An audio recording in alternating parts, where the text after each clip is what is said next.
சரி, உங்க தரப்புலயே நான் வரேன். ஒன்றிய அரசை கேட்கணும். அங்கேயும் வந்து ஒன்றிய அரசுடைய நிறுவனம் சம்பந்தப்பட்டிருக்கு.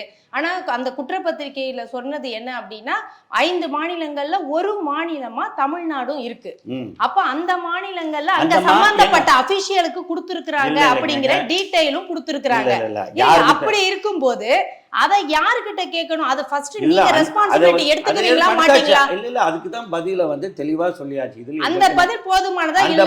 போதுமான இல்ல அந்த பதில் போதுமானது இல்லன்னு யாருக்கு இல்ல? ராமதாஸுக்கு இல்லன்னு சொல்லுங்க. இல்ல மக்கள் யாரு கேட்டா? மக்கள் என்ன கேட்டாங்க? மக்கள்னா அப்படிதாங்க. இப்ப எதிர்க்கட்சியா நீங்க இருக்கும்போது ஸ்டாலின் அவர்கள் கேக்குறாங்கல்ல, அப்ப எதிர்க்கட்சி தலைவரா கேட்டாரா மக்களோட பிரதிநிதியா கேட்டாரா? மக்கள், அதாவது எதிர்க்கட்சி தலைவராக மக்கள் கொடுத்த அடிப்படையில கேட்டாரு.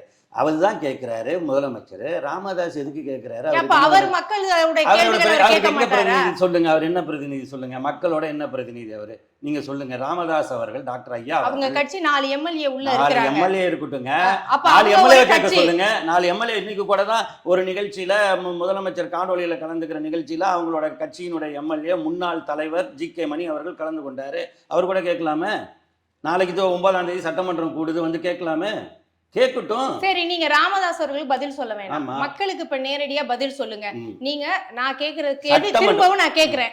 இதுக்கு நீங்க மக்களுக்கு நேரடியா நீங்க பார்த்து பதில் சொல்லுங்க.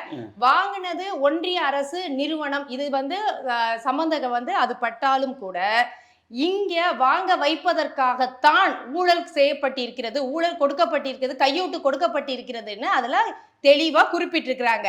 அதுக்கான விளக்கம் நீங்க சொல்லுங்க. இந்த ஆட்சியில எதுவுமே அது மாதிரி இல்லைங்கிறத அமைச்சர் ரொம்ப தெளிவாக சொல்லிட்டாரு. நீங்க இந்த ஆட்சியில நடந்திருக்கிறதுங்கிறதுக்கு எடுத்து வர சொல்லுங்க. சட்டமன்றத்திலேயோ எங்கேயோ பாமகவை கொடுக்க சொல்லுங்க. நீங்க அதை விட்டுட்டு நீங்க அதெல்லாம் பேசல. இப்ப என்ன அன்புமணி என்ன கேட்கிறாரு? அதெல்லாமா சொல்றாரு? அவரால் சொல்ல முடியாது. ஏன்னா அவரே சிபிஐ வலையில இருக்கார். அவர் எப்படி இதெல்லாம் பேசுவார்? ஏன்னா அவங்க பேசுகிற எந்த விஷயத்துக்கும் செயல்பாட்டுக்கும் சம்மந்தம் கிடையாது. நான் சொல்கிறது உண்மையாகவே அப்படியான ஒரு விஷயம் இருக்குன்னா திமுக மேலே சுமத்தப்படாத குற்றச்சாட்டா சர்க்காரியா கமிஷனில் ஆரம்பிச்சிங்க, 2G வரைக்கும் வந்தீங்க. எதாவது நிரூபிக்கப்பட்ட ஊழல் இருக்குதா? ஏதாவது ஒன்று இருக்குதா? எங்கேயாவது உள்ளதை தூக்கிட்டு வந்து இங்கே மாதிரி அந்த பட்டியலில் இருக்குது. ஏன் ராஜீவ்காந்தி கொலை வழக்கு வரைக்கும் தான் வந்துச்சு. எங்கேயாவது அதுக்கு திமுகவில் நேரடியாக தொடர்பு இருந்துச்சா? குற்றப்பத்திரிகை தாக்கல் பண்ணாங்களே, அதில் எங்கேயாவது திமுககாரங்க பேர் இருந்துச்சா? எதுவுமே கிடையாது. நீங்கள் அது மாதிரி நிர்வாக ரீதியான நடந்த ஒன்றுக்கு என்னங்கிறது முழு விவரம் உண்மையிலேயே சொல்ல வேண்டியது. இதை வந்து யார் வந்து இதுக்கு வந்து பொறுப்பெடுத்துக்கணும்னா உண்மையாக பொறுப்பெடுத்துக்க வேண்டியவர் பிரதமர். ஏன்னா சொல்லியிருக்கிறது இன்னொரு நாட்டுக்காரனை பார்த்து என் நாட்டில் இருக்கிற மாநிலங்களை பற்றி எந்த அடிப்படையில் நீங்கள் சொல்லியிருக்கேன்னு கேட்க